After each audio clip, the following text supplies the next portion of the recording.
Hey everyone, welcome back. I'm Catherine Loyola, and this week we have 3 planning tips that are going to be able to help your child ask more questions at home and at school. Now, if you have young children like I do, 6, 4, and 2, it might seem like your child asks endless amounts of questions. But this actually begins to change significantly as the child grows older, even as early as age 10. So what we want to be able to do is really foster that support for asking questions, support that creativity, and support that ability to sometimes make a mistake. So these 3 exercises can be used across all age groups. You're just going to want to personalize it for your child with whatever makes the most sense. The first exercise is called a question landscape. And this is where you're going to put the answer to the question in the middle. You can even come up with whatever the answer is going to be with your child. The questions around the answer are all going to be done by your child. It can be done over a week, it can be done over a month. That doesn't really matter. The important thing is that we're fostering that creativity to come up with whatever the questions are. So with money, some of the questions might be, what is needed to be able to buy a toy or an ice cream cone? Or what is sitting in a bank account? Or what is needed to be able to go on family vacation?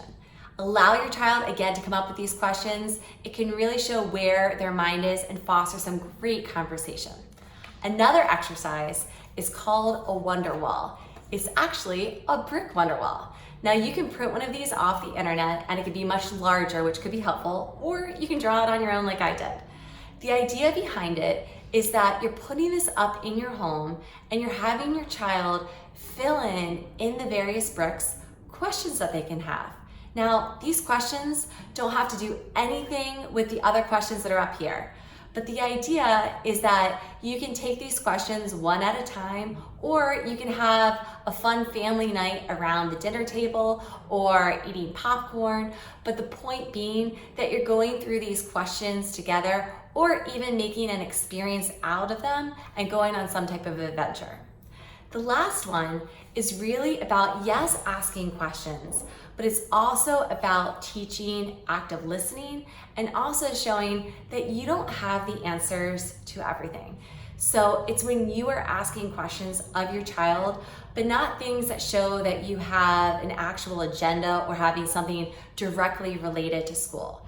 So they could be some deep questions such as, what are your thoughts on the upcoming election? Or do you believe in God?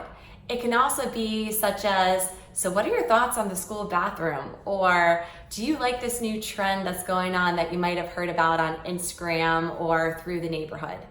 The point being here is that you're actually listening to them and that you're not immediately responding with your own opinions and thoughts with what you think or how they should be answering that question.